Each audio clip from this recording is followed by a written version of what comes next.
What is up, App Nation? It is Steve P. Young, founder of appmasters.com, the place you go when you want action-packed content related to helping you grow your app downloads and your revenue. And in this video, I want to share 5 key lessons that we've learned from helping over 3,300 apps with their marketing. You want to avoid these critical, deadly mistakes to make sure you're set up for success. Now, before we get started, make sure you hit that subscribe button and also join us every Friday at 9 a.m. Pacific, where we take a look at your apps and give you some critical feedback related to helping you grow your downloads through ASO and also the product features to help you make more money and get more clarity from your app's features. So if you want to get your app audited, go fill out the form at appmasters.com/audit. All right. Let's get into the 5 deadly app marketing mistakes. Number 1, and that is focusing too much on downloads. I hear it all the time, especially on these Friday YouTube streams, where every question I get is, how do I grow my downloads? How do I grow my downloads? Help, I just launched and I'm not getting any downloads. How do I grow my downloads? And I always say, if you've got some downloads coming in, so anywhere with at least 30 downloads per day, you've got enough to fix the product. Focus on your retention, focus on your funnel, and make sure you're making money. I'm gonna share you some examples that we've helped with some clients. So here's Geometry Solver. They're getting about 50 downloads a day. And we did a case study on our most recent YouTube live stream, and I'll link that into the show notes, but where he went from $1 a day generating revenues to over $17 a day with absolutely no increase in downloads. And those are the things that you should be focused on. So instead of thinking, how do I grow from 50 downloads a day to 100 downloads a day? While that's important, it's also important to fix the app features and how do you generate more money from the app, from the downloads already coming in. So don't always just focus on downloads. Okay, now let's take at the raw numbers. If you don't believe me, here are the charts. So here's the blue. This is the app units, the downloads, and here are the sales. So again, he was making about $1 a day until we got together. He filled out that form, appmasters.com/audit. I picked it out. I said, Rudy, do you want to work together and maybe turn this into a case study? I really want to help you with your app. What I liked about it was a niche app, right? It's Geometry Solver. So I like that it's a niche app because I know I can convert with some few changes. He's already getting some downloads. I know I can convert them because they're obviously very specific. It's a specific audience and they're more likely to convert. Okay. So here's what happened. As you can see, we made some product changes that I will show you in later slides, but here's what we did. We made some product changes to the app, and thank you, Rudy, for being so quick with some of those suggestions that I made. And you saw an immediate increase in sales and no increase in downloads. So that's the power of really focusing on your product and your funnel. All right, let's give you another example. Here is a robot call blocker app that I absolutely love.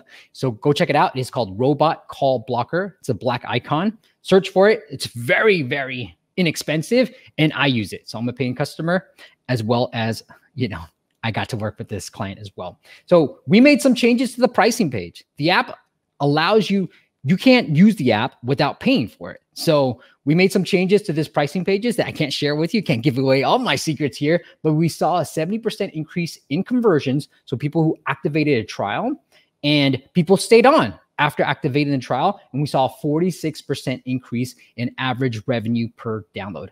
Now the app has gone gangbusters and we've nearly doubled, the client has nearly doubled his monthly recurring revenue ever since we started working together. Again, not a huge increase in downloads. So we really focus on the actual conversions and the funnel. Now, if you're thinking, Steve, please, I still want downloads. Well, I recommend using Apple search ads. You're going to get the most targeted audience because you know what keywords you're bidding on. So go run those Apple search ads, put an exact match campaign. I'll link up a video where I share 2 Apple search campaigns that you absolutely must set up, but I would recommend setting that up. If you're not getting at least 30 to 50 downloads a day, get some downloads in, initial downloads, and test that funnel and see how much money you're making. All right, number 2, and that is waiting too long to monetize. I get it. We want to make sure our customers love our products, make sure they start using it, and then hopefully hit them with the sale. But I have to force you guys to do this. You have to sell it. Okay. Look, there's a business that I run. I try to give away a lot of my content for free. And that's why you're watching this on YouTube. But I also have to make money, because if I'm not making money, I can't keep continuing to produce this content for free. All right. So you got to sell it. And here are some simple ways that you can do that. Number one, share this in the past. So if you've been following the channel for quite some time, you're like, Steve, Dove, share this before. But here, show the pricing page, this pricing page during the onboarding process. So Calm says, hey, why did you download this app? Sign up or X out, really key feature there. And do you want to buy? Because what that does is signal to the user that one, there is a paid option available. And two, if you're already sold on the app, let's say I told you about an app called Calm, and I was like, it's so phenomenal. It's totally changed my life. You got to go check it out. So you're like, dude, Steve says it's so great. I want to buy. So that second user, that use case, people who already want to buy, you got to give them the opportunity to buy. Right? So you don't know how they're coming in because you can't target it. Maybe you can't get that sophisticated. But if it's organic, you don't know if they're like, I just heard about Calm, or, hey, I'm ready to buy. So you want this pricing page during that onboarding process. All right, show you some other examples as well. Here's Headspace. Again, lots of info, and then boom, pricing page. And then here's another app called Nomo Robo, which is a robot call blocking app. I recommend checking out my client's app, but here's another app where you can see the pages, and then boom, the pricing page as well. Going back to that geometry solver app that I shared with you, we went from revenues of $1 a day to $17 a day. Here's what you should also do. And that is show which things are free and which things are paid. Now, Rudy actually let everything be free before. And I was like, Rudy, you're making everything free. How are you going to get paid? So he decided to lock up some things. All right, this one, this one, this one, some of the more popular ones, he's going to lock them up. And so this is a great way. And look at this page. It's nothing. You're like, all right, cool. No problem. Yes, you can buy. Sorry, you can buy right here, purchases, but he also locked them up. And so that's another great way. Here's another thing with Rudy's app. He has this remove ads in-app purchase that I'm about to show you later. And so before, it was after you clicked on this square that you saw the banner ad. And I said, Rudy, make it more disruptive. Like put that banner ad right here, because most people are going to see this page. And you're also going to make more money from this banner ad. And people are going to be like, I got to get rid of this banner ad, right? And so this is another simple thing that we did to Rudy's app to drive this $1 a day to $17 a day. Now, I know it doesn't seem like much to you, but everything starts. You got to get to 17 before you get 100, you know? And so these small little wins, celebrate them. And now what Rudy's able to do is reinvest that money. At $1 a day, he can't invest any money. Now he can start using some of that funds to reinvest in Apple search ads. Now, let's get into number 3. And that is giving multiple options to buy. Look, we're all familiar with this. And these are the multiple options to buy. There's a great book that I'm reading called The Catalyst, How to Change Anyone's Mind by Jonah Berger.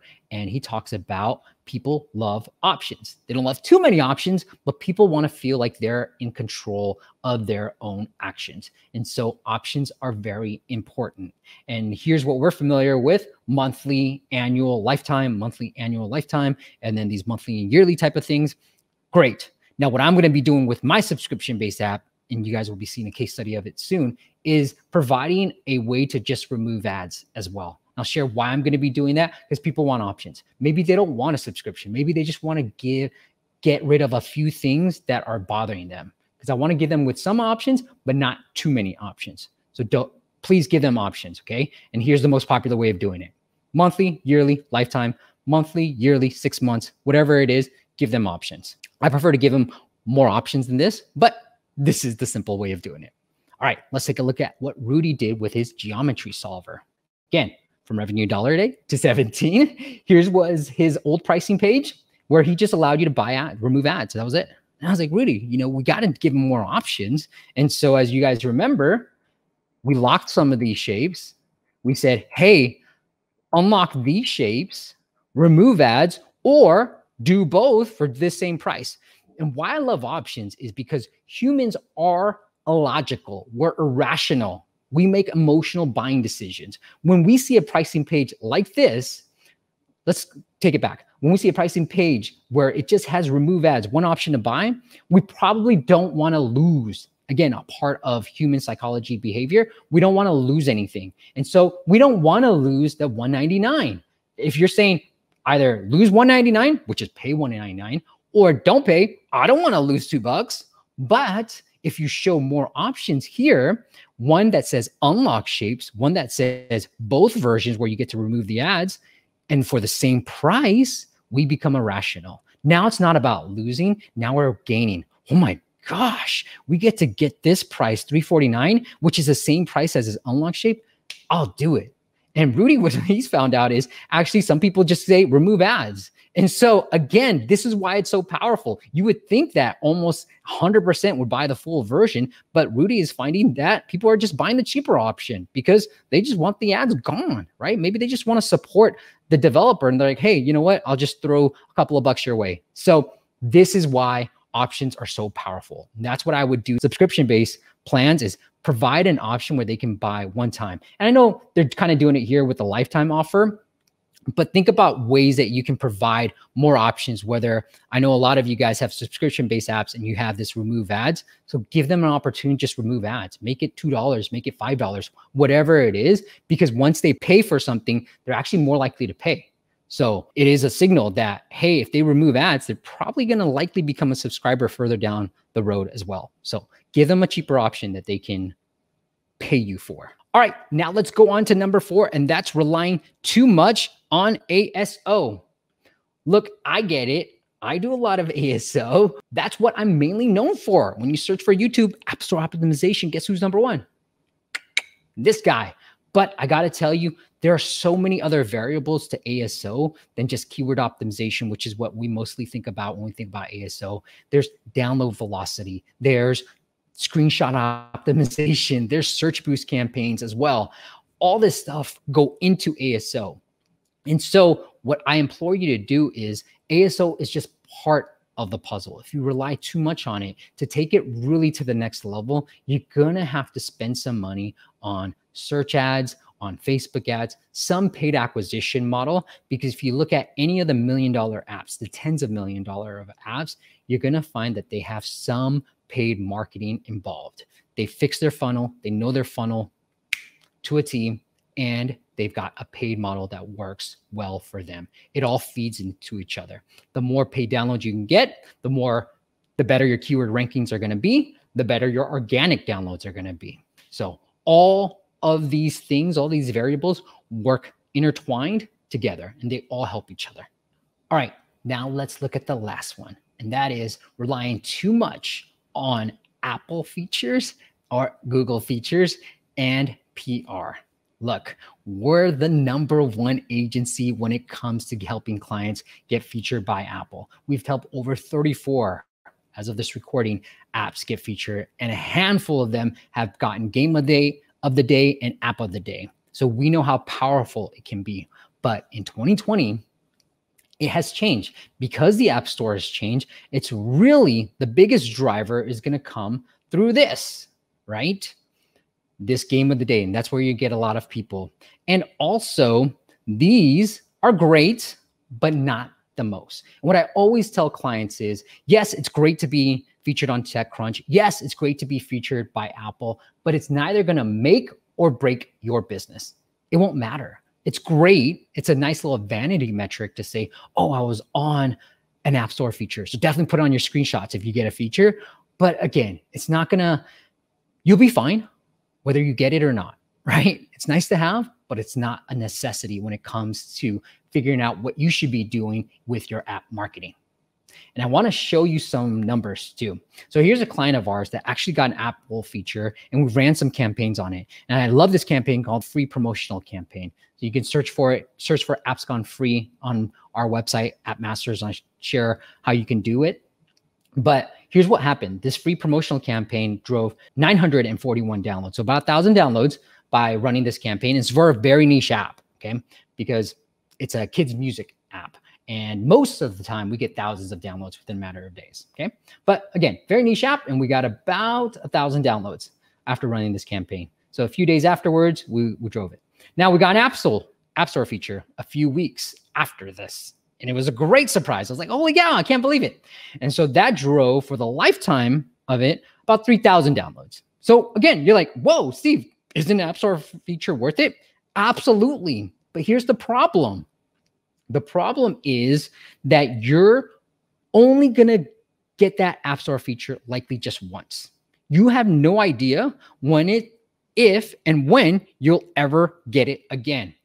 So the free promotional campaign that I ran that drove thousands, well, 1,000 for this particular app, 1,000 downloads, we get to run it every single month. So just think about that. That's going to be 12,000 downloads, give or take. Let's say 10 to 12,000, because obviously the more we run it, the less downloads we're going to get. But that's going to be about 10 to 12,000 downloads per year. Whereas an App Store feature, yes, we got 3,000 downloads, but are we going to ever get that feature again? We don't know, and it's beyond our control. So that's why I say, yes, it's nice, but it's not going to make or break your business. All right, guys, that's it. Let me know in the comments below which of the app marketing mistakes, the 5 of them, that you fall prey to. Which one are you a victim of? Which one are you currently focused on? And is it a mistake for you? And also, if you guys want us to take a look at your app for free, it's a long list, I got to tell you, but go check out appmasters.com/audit and you can fill out that form and you'll be added to the queue. And join us every Friday live at 9 a.m. Pacific time, 12 p.m. Eastern time. And I think it's about 5 or 6 in Europe. But join us every Friday live, where we're going to take a look at those apps and share with you what's working in the app space. All right, guys, till next time, I'll see you on the next video. Bye.